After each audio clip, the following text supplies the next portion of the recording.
single out a few underlying concerns I'm trying to address with this paper today. And just to mention one of them here, is recently there's been the shift in the phenomenological tradition, not so much talk about empathy anymore, so I-you relationships, but rather talking about something like a sociality of empathy. So in that there's a we relation that precedes I-you. And interestingly, Gadamer doesn't really seem to be drawn on. I think that's generally an issue in philosophy. They don't really, at least in the British, like Anglophone world, they don't really draw on Gadamer, but I think Gadamer and hermeneutics in general have quite a lot to provide, talk about different spheres of interactions. And that's what also I'm using the Gadamerian approach to make sense of depression. Yeah. So what I'm doing in this paper, I attempt to sketch a phenomenological account of impaired intersubjectivity and depression. And I want to propose today that depression can be framed as something like a dialogical illness, and that fundamentally alters the way you relate to other people, but also to something like presuppose shared backgrounds.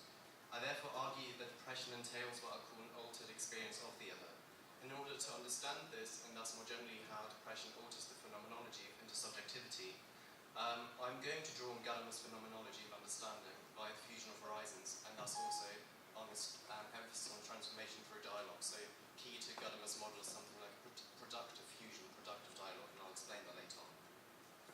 I begin by sketching Gadamerian perspective of an intact dialogue between two people, and the rest of the paper is then dedicated to understanding the deviating forms of dialogue that can or do occur in depression. And more specifically, I want to suggest today that a Gadamerian approach helps to understand depression as what I would call a mode of radical othering. This allows us to shed light on the specific, yet fundamental impairment in depression, namely the at least partial breakdown of something like a shared intersubjective horizon we ordinarily find ourselves in, and I'm going to explain that later. And this ultimately then helps us to kind of understand why the structure of experiencing the other is compromised in depression. The first part is called Gadamon dialogue. In order to portray an intact experience of the other, thus the phenomenology of intersubjectivity more generally, we need to set out how understanding ordinarily takes place between two people. For I suggest that our experience of the other is inextricable from coming to understand the other in a claim regarding the mutual subject matter at hand. So in other words, a failure in understanding can explain our diminished experience of the other, something that I think is key to depression, as I'll show in the second part of the paper. And to establish such an intact dialogue, we can turn to Hansky of Gadamer in his phenomenology of understanding by the fusion of horizons. And just to say straight away, this approach is not without its problems. Gadamer is adamant on pointing out that his primary task is of something like a descriptive nature, setting out how understanding ordinarily takes place. And yet, precisely by inquiring into the conditions of the possibility of understanding, it soon becomes clear that Gadamer's own phenomenology is normatively laden, insofar as it explicates ontological, but also, and quite importantly, something like epistemically favourable conditions that have to be met in order for understanding to succeed, or in order for what Gadamer would call genuine dialogue to succeed. So we've got ethical conditions that have to be met in order for something like a successful fusion of horizons to take place. In other words, the account of dialogue sketched in this first section of the paper leans on the normative dimension I identified inherent in Gadamer's own work. I therefore concede that my proposed Gadamerian perspective, or what I'm going to call an intact dialogue, amounts to something like an idealized account of dialogical interaction. So, in a way, what I say here today is both normative and restrictive. Even so, I suggest that the notion of an intact dialogue I try to advance helps to open up an area of philosophical inquiry. It allows us, firstly, to bring into focus the deviating forms of dialogue that occur in depression in a contrasting manner. And secondly, to tease out therapeutic implications by pointing towards an ideal dialogical interaction, and thus also pointing towards how a therapeutic setting should or even ought to look like. If I've got time, I'll elaborate on that at the very end, hopefully. According to Gadamer, the starting point for any dialogue between two people is that each interlocutor enters the dialogue from within a unique horizon. And it's important that this uniqueness, soon I'll be qualifying it as to be understood against something like a shared presupposed background. So in no way this uniqueness should be taken to indicate some form of degree of separation or the possibility of understanding and abstraction from the other. So it's not something like an individualistic starting point, as will come clear in a minute. To quote Gadamer, a horizon denotes the range of vision that includes everything that can be seen from a particular vantage point. So in a way, the horizon structures one experience of the other. I bring along certain tacit expectations of meaning and truth, as Garrett points out, through which I perceive the other in a claim regarding the mutual subject matter. It'd be wrong, however, to understand as a horizon as a necessarily restrictive force. Although it does limit our perception of possibilities, it simultaneously provides the condition whether we can experience the other in the first place. So, in a way, we don't encounter the world around it, but it's already constrained, so to speak, by, I guess, something like our prior understanding of what is possible for us, while at the same time, this does acknowledge that our understanding is always already open to deviations and changes, and this is important. A horizon is thus nothing closed off, but rather open towards new experiences. To put it in Gadamer's own terms, a horizon is not a rigid boundary, but something that moves with one and invites one to advance further. Whenever I experience something new, my horizon is expanding, and this openness is indicative of horizon's essentially dialectical nature, only existing so as to be superseded. And cast in terms of the self and the other, this suggests that for Gadamer, both horizons, that of myself and of the other, are inextricably related. And underlying such openness, we can identify the more far-reaching claim that my horizon doesn't exist independently from the other's horizon, but rather that both belong to a more fundamental shared horizon. And this is very important, especially then in order to understand the deviating forms of dialogue and depression. Gadamer thus appears to advance the Heideggerian notion that we are always already in relation with others, something that is crucial for our project of phenomenology of intersubjectivity. Although both interlocutors have a unique horizon and thus experience the subject matter differently, they're nonetheless attuned to each other, so we've got here a case of something like a fundamental attunement. This holds true regardless of whether or not the different perspectives lead to a disagreement regarding the subject matter. So two people might experience things differently, and in that respect, I suppose, disagree, and yet such divergence is only possible against the backdrop of a presupposed shared background, as Matthew Radcliffe rightly points out. Any dialogue therefore occurs within what we might call a shared and subjective horizon, in the sense that both interlocutors are already united by it. To quote Gadamer, I might say thou, and I might refer to myself as over against a thou, but a common understanding always precedes these situations, which is why he then concludes to follow up the quote, there is neither the I nor the thou as isolated substantial realities. So the formulation I and thou already portrays an enormous alienation. In other words, and maybe in more common phenomenological terms, we don't ordinarily experience the world as mine or yours, but rather always already as ours. We can therefore extract from Gadamer's work the view that any two people conversing with each other don't exist as two isolated realities. Rather, they share a mutually constituted interpersonal reality, which again is constitutive of their respective outlook onto the other. This wide interpersonal horizon can be understood or framed as a transcendental condition, and that without it, the acquisition of knowledge about the other would be impossible, and would thus leave the structure of experiencing the other compromised. In other words, such a presupposed shared background makes it possible for two people entering a dialogue to come to an understanding. Both of their horizons confuse to what we might tentatively, and really just tentatively, call a third horizon, which is more encompassing one.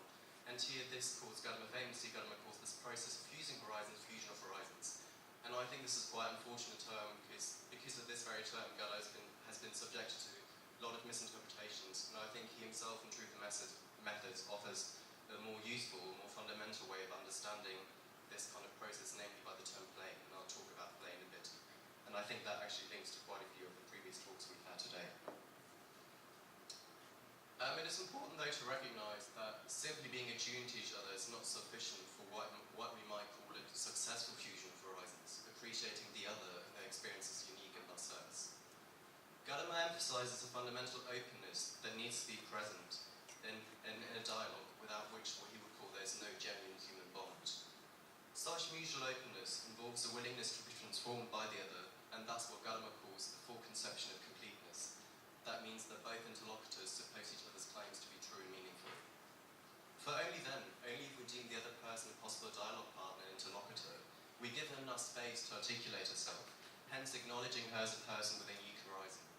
Otherwise, we run the risk of projecting ourselves onto the other, where we reduce her to an object-like status, and consequently dispense with her what Gadamer will call a moral phenomenon. And here again, this links to this ethical condition that is inherent in Gadamerian dialogue. So there's this common thread. From a Gadamerian perspective, we can then conclude that an intact dialogue aims at a fusion of horizons with the other, allowing us to experience and thus recognize the other as a person. Intersubjectivity in the experience of the other is not something artificially constructed. To quote Gadamer, insisting that the other can first be given only as a perceived thing, and not as a living, as given in flesh. So the experience of the other cannot be an act of self-relatedness, emulating what it's like to be the other from the self's point of view. For this would assume a privileged access to the other's mind, whereby, however, the experience of the other would be diminished and reduce the projection of the self. And this is key for Gadamerian.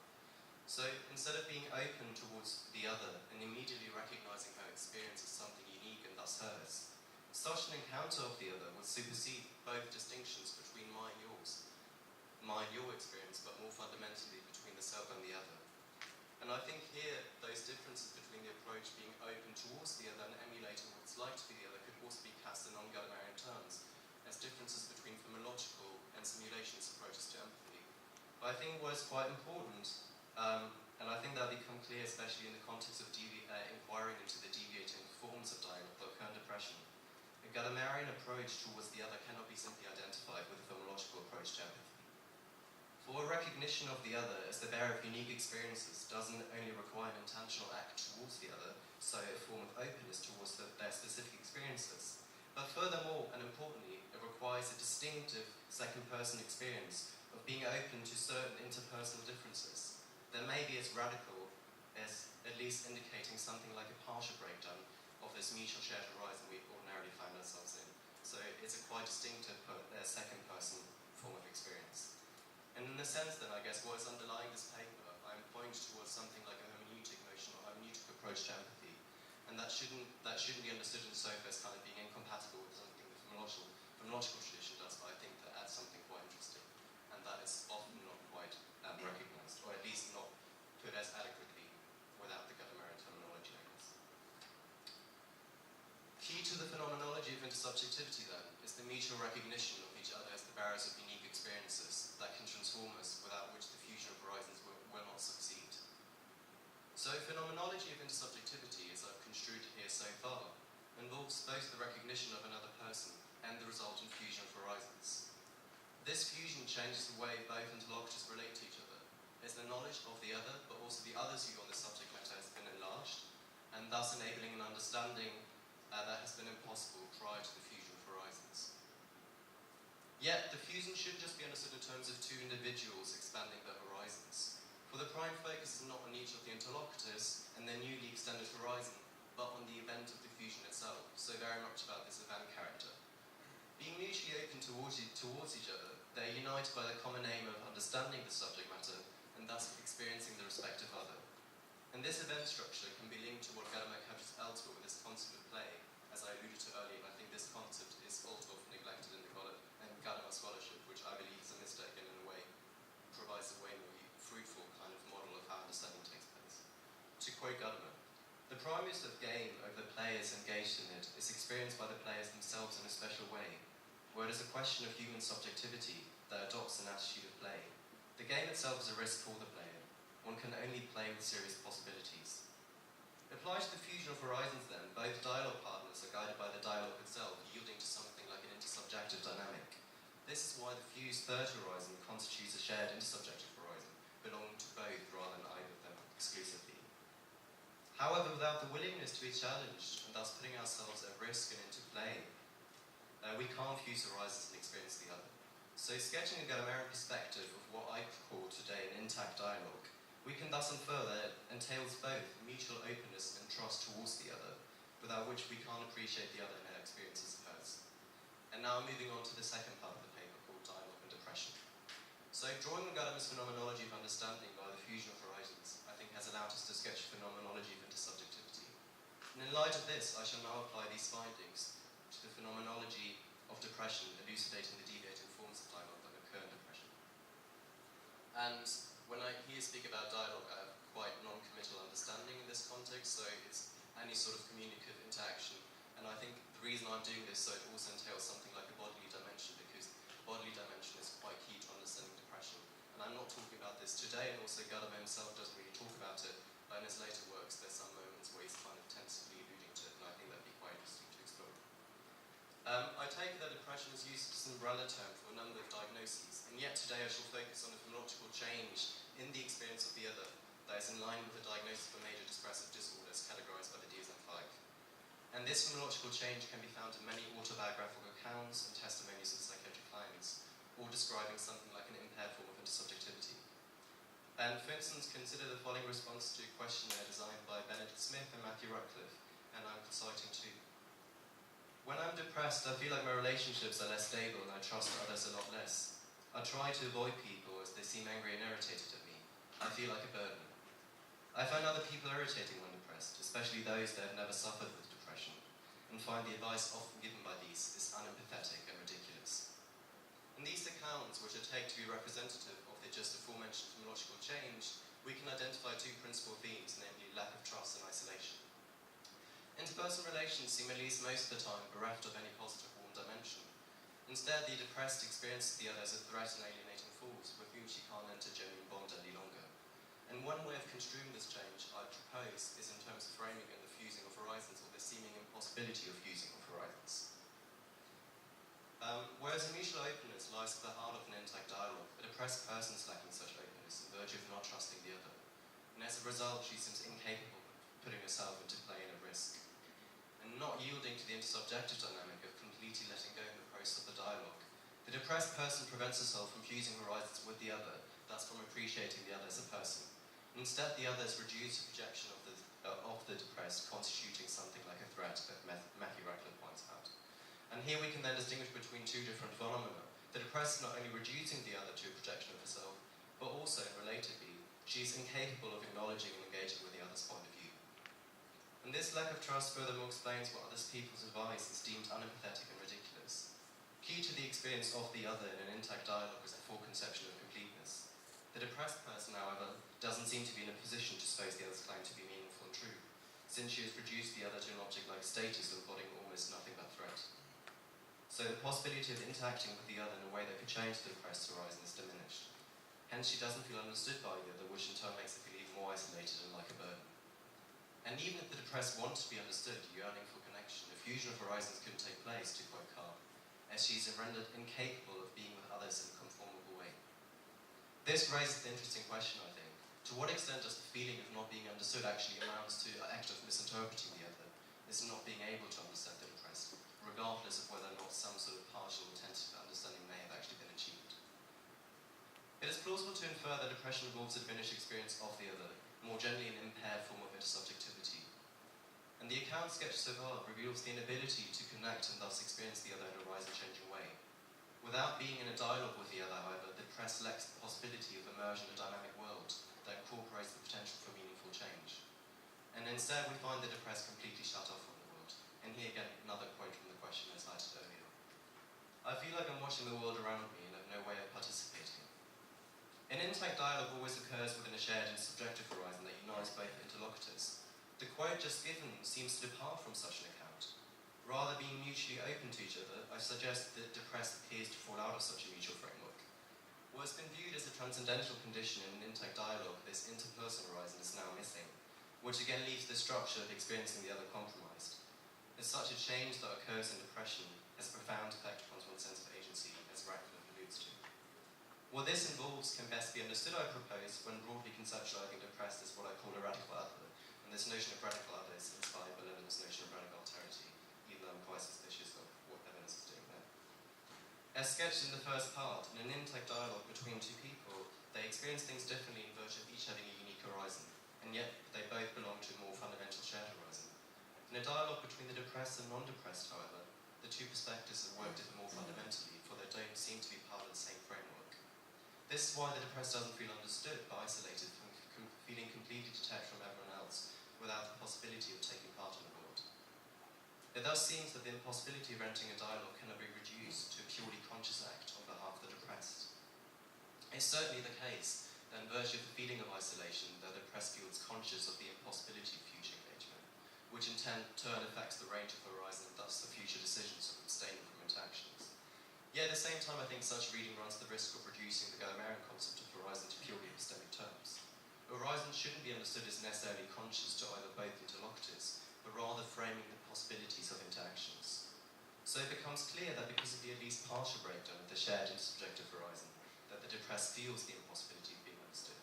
And I'm not so much concerned here with introducing temporal order of what comes first. Rather, I think it's important that we untangle those two dimensions, the ontological and epistemological, because only then we realise that horizons are purely epistemic.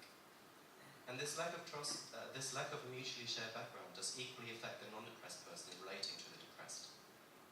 Being exposed to sheer negativity, the depressed is likely reduced to an object-like status, being unreachable. Such reduction appears problematic, however, in that the depressed becomes even more out of reach if actually being avoided. So through such a reduction that results in alienation, we run risk of dispensing with the depressed as a moral phenomenon, as a person with unique experiences. And I think this risk is revealing with respect to the phenomenological account of impaired intersubjectivity and depression. Central to the experience of the other is the appreciation of a potential to reshape one's world, as Radcliffe says. But this very potentiality, the depressed seems to be lacking in virtue of not being able to trust the other person. Even though the fusion of horizon thus can't take place, we should nonetheless attempt to realise that someone who's depressed is projecting the thoughts onto others, and thus not reduce it, or reduce the depressed to like an object-like status completely. So instead of dispensing with the depressed as a moral phenomenon, our phenomenological analysis points to the paradoxical situation of the depressed feeling like a radical other self, and yet ultimately not wanting to reduce to such. This is why conclusive reports, such as the one provided by Minkowski when he's talked about patients, saying the psyche of the patient is too well understood, I think those reports have to be treated with care.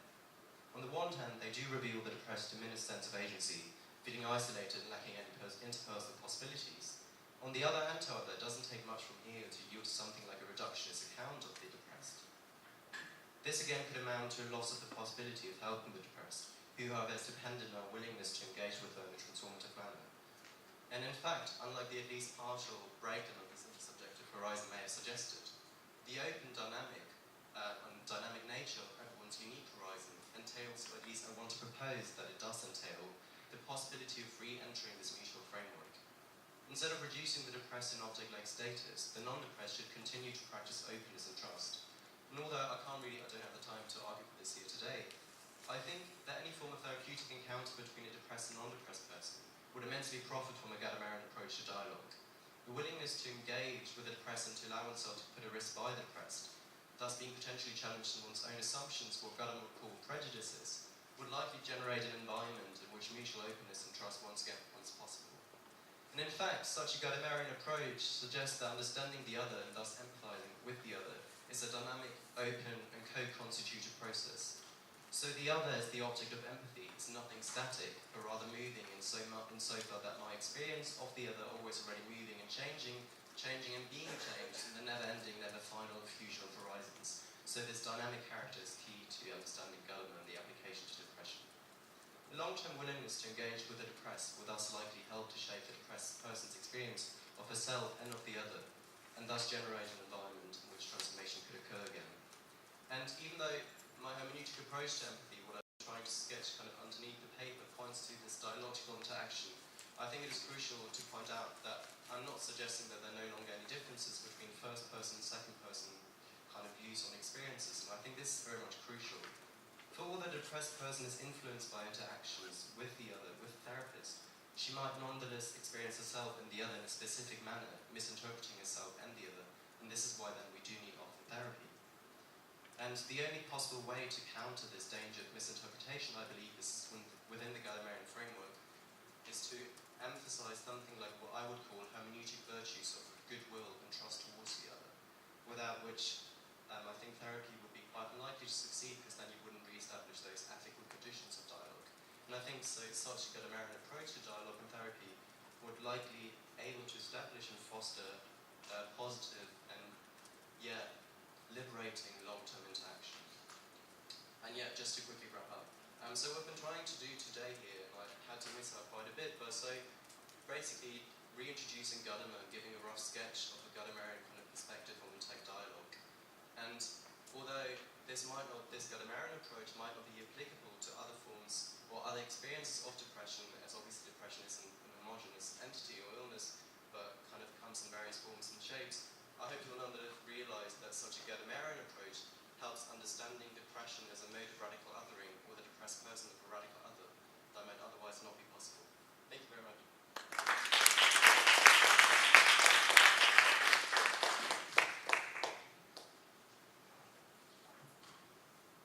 Thank you very much. I do find your approach very promising.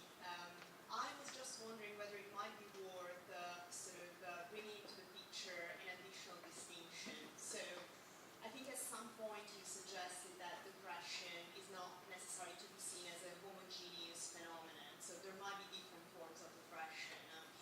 So I wonder whether, based on the first-person sort of accounts that we have of depression, we could also suggest that not in every case of depression we witness such a radical form of othering, such a loss of trust in the other or feeling of not being understood, this sort of deep inability to connect. What I'm thinking of is some first-person accounts in which people, depressed people, still seem to be able to recognize the perspective of others, to understand where they're coming from, what they're saying, but they just do not feel able to endorse from an affective perspective what the others are saying. So, for example, they acknowledge that people who say, look, things are not so bad, you are going to be able to, get out of this bad situation, they rationally recognize that there is a grain of truth in what others are suggesting. They just cannot bring themselves to sort of affectively sort of uphold those beliefs, etc. So I was wondering whether maybe you could make some distinctions in the way you characterize that horizon and what constitute the fusion of horizons. Maybe, I don't know, looking at whether there might still be the ability to reach a fusion of cognitive perspectives, but what is lacking there maybe is the affective component, or so to sum my very long question up, do you think it might be helpful maybe to distinguish between different forms of fusing horizons to be able to identify different disruptions of fusion of horizons in depression? Yeah, thanks very much, because that's one of the bits I kind of had to miss in the paper, because I was kind of running through it. I very much agree, and I was looking really at just major depressive disorders, but you're totally right. There are lots of cases, I don't know, I've been mainly working with Matthew Ruckler's work, because I've been with them with those questionnaires. And there are lots of cases where it's interesting to notice that, as you said, you have this distinction, you do recognise the other and the other's perspective, but you don't kind of feel effectively attuned. And this is why I said, when I talk about dialogue in the second part of the paper, you kind of have to substantiate the account, but also kind of take into account the body dimension. Because this kind of disattunement is very much to do with one's own body experience and the body resonances and how that works. And I think this is what Thomas Book's paper earlier kind of gave a really rich account of how this body dialogical interaction works. And so I think what would be interesting, and Gadamerian himself doesn't really do that, but it would be interesting to not only talk about, you made the distinction between a cognitive fusion of horizon and a bodily fusion of horizon, I'm very much sympathetic towards that. Because I think you could have something like a body dialogue, a bodily dialogue. And I think this could very much also be kind of passed in those Gadamerian terms of fusing horizons. So in a way, yes, I'm very sympathetic to this, and this is something I had to miss out. But I think the bodily dimension and the affective and the cognitive dimension are kind of complementary. The reason why I focused or left out bodily dimension, because this is, I guess, part of the wider interest of mine in talking about feelings of disorientation in space and interpersonal relatedness. And quite often when you talk about interpersonal relatedness, it seems the main focus these days, to me, seems to be on the bodily expressive kind of dimension, but I think there's a wider issue. So affective we spaces don't just entail what I would call affective we spaces, don't just entail the bodily expressive dimension, but something like a narrative dimension, so a more hermeneutic dimension, which is why I kind of proposed this hermeneutic dimension today. But yes, very much the body dimension is key. Thank you for pointing it out. Thank you very much. Really appreciate your talk. So I have a question connected to the first part of your talk, and quite simple. So I wonder which are the emotional experiences implied by the fusion of horizon, and specifically if you think that are there any emotional experience or affective states that fortify the dialogical achievement, and on the contrary, others that arrest it? Yeah, thank you.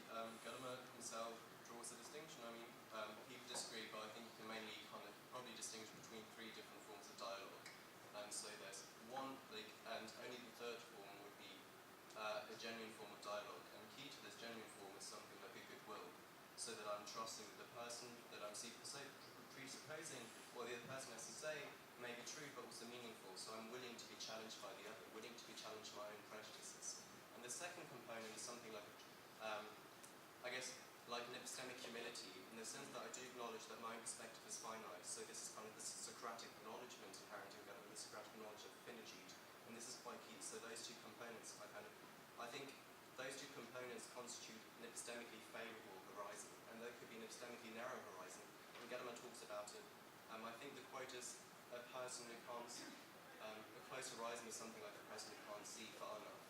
And there are lots of people in the Gadamer scholarship who read that literally suggesting the possibility of being without a horizon, but I think that doesn't really seem plausible. Rather, you should make the distinction between epistemically narrow and epistemically open, precisely depending on those two, kind of goodwill and epistemic humility. And answering your first part, the emotional experience, for Gadamer, this form of genuine dialogue is very much about like an ethical fusion of horizons. So I don't think, to me, he doesn't seem that clear on this kind of point, but he's suggesting that a fusion of horizon ultimately leads to something like a form of fostering common good or human good, so some sort of notion of solidarity. So in a sense, it's very much an empowering, it's kind of coming closer together, so being effectively even more attuned than before. This is kind of, I guess, the Gadamerian answer.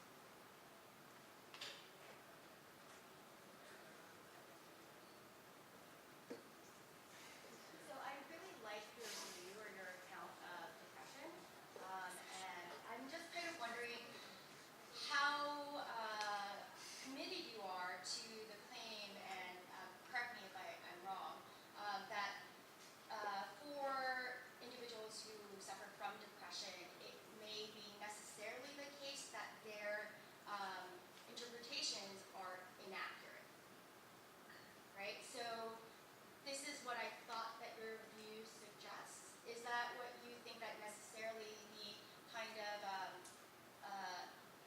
perspective or interpretation that the depressed has of others, that they are necessarily wrong? Yeah, thank you. I guess you can approach that question from two perspectives. So, like, from a more Gadamerian point of view, I think that'd be really difficult to engage with that precisely because Gadamer doesn't really entertain any sort of substantive notion of truth, though he claims you can distinguish between misinterpretation and interpretation, but he doesn't give a criteria, so ultimately everything would be kind of misinterpretation, and then we fall back onto Schleiermacher, but Gadamer says he's different from Schleiermacher, so that's very problematic, and like that's always one of the main objections to Gadamerian hermeneutics, which is why in philosophy he isn't really dealt with anymore, but I think that's kind of too easy way out of hermeneutics, I think there's lots of quite rich material. Kind of departing a bit from Gadamer, I'm not sure, I don't know how radical I would kind of entertain this claim, but, or to what radical extent, but it's quite interesting, for instance, to look at psychiatric testimonies, or testimonies of psychiatric clients, depressed clients, when they say, oh, I don't think there's any possibility for me, no one can help me anymore.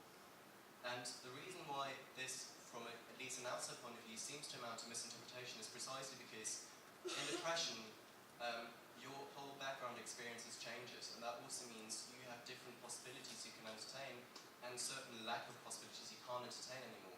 And precisely because of this radical change in this background experiences, you might not be able to entertain certain alternative beliefs that would make you believe, oh, actually, I could be helped. So in a way, because of this lack of alternatives, you could say from an outside point of view, I guess, it amounts to misinterpretation, which is why then this dialogical interaction is so helpful, because then you as the other interlocutor could suggest that there are actually alternative beliefs, precisely by fusing those different background understanding or background notions, if that makes sense. Yeah, so just as a suggestion, I think what might be worth looking into is studies on learned helplessness. And so studies on learned helplessness, do you know about those studies? No, it's not. Most of the studies are like with animals, so dogs. So one study was where one of the experimenters put a dog, I guess, in a cage and you zap the dog, right? And what happens is the dog